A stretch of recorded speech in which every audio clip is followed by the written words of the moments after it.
Saudari dan saudari yang terkasih,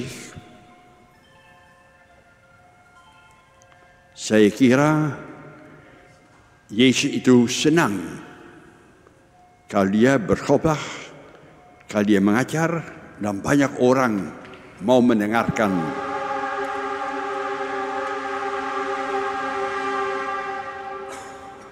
Khotbahnya, tutur katanya. Tapi Yesus tidak senang kalau ternyata di antara sekian banyak orang yang hadir, ada juga orang yang hadir dengan motivasi yang tidak bagus. Ada ahli Taurat, orang Farisi yang hanya hadir mau menjatuhkan Yesus. Mau mendengar apakah dia salah ngomong, apakah ada perbuatan-perbuatan yang tidak boleh dilaksanakan, apalagi pada hari Sabat. Dan terjadi demikian. Sengaja atau tidak sengaja mereka menghadirkan seorang yang tangannya lumpuh, mati. Pengen tahu, Yesus berani tidak menyembuhkan orang yang sakit itu pada hari Sabat, hari Tuhan? Nggak boleh. Dan terjadi demikian. Yesus menyembuhkan orang itu.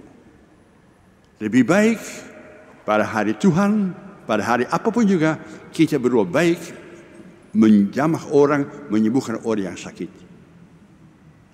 Ternyata mereka marah, runding bersama-sama. Kita bagaimana dengan Yesus? Mau diapakan? Tidak semua kebaikan-kebaikan yang kita laksanakan selalu dihargai, diterima oleh orang-orang lain. Ada saja orang yang sentimen sama kita. Ada saja orang-orang yang suka mau menjatuhkan kita. Hal itu juga dialami oleh seorang imam dari Spanyol namanya Petrus Lavelle.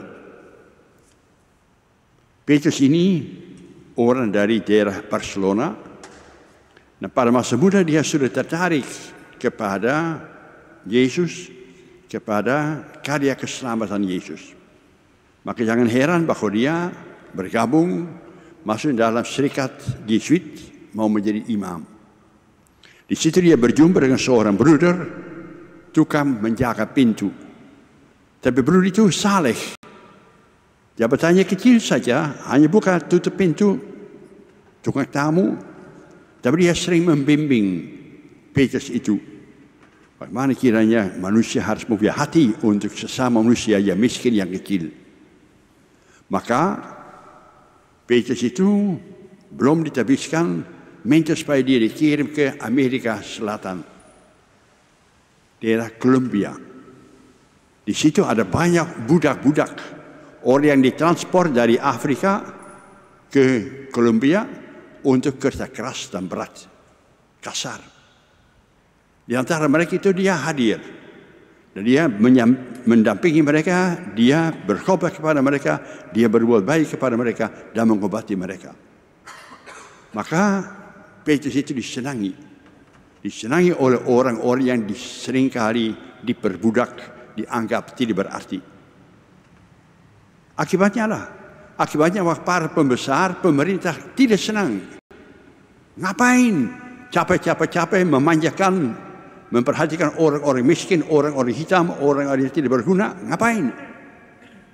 Tapi selama 40 tahun, Petrus itu tetap berkarya, berbuat baik kepada mereka, menolong mereka, mau mendengarkan penderitaan mereka, merasakan beban hidup mereka.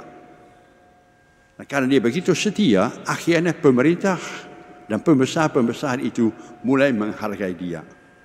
Wah, hebat juga. Hebat orang itu tidak mengenal lelah, terus mencintai, memperhatikan orang-orang yang dianggap sampah masyarakat. Dan hebatnya adalah akhirnya oleh cara hidup dari Bapak Petrus Lavelle ini, mereka berubah. Mereka menghargai. Dan ketika dia meninggal dunia karena kena penyakit pes itu, malahan upacara penguburan dibiayai, diurus, diramaikan oleh pemerintah dan pembesar. Akhirnya manusia mengakui pengabdian kepada orang-orang kecil, mau merasakan penderitaan kesusahan dari orang-orang yang pada umumnya dianggap kurang, itu sebenarnya berkenan kepada Tuhan. Saya kira suatu pengalaman hidup baik dari Yesus maupun dari Petrus itu berguna bagi kita. Sejauh manakah kita juga mau mengabdi kepada sesama manusia? Daripada sibuk menonjolkan diri, mendingan kita menjadi pelayan yang satu kepada yang lain. Dan dengan demikian menciptakan damai di antara umat manusia.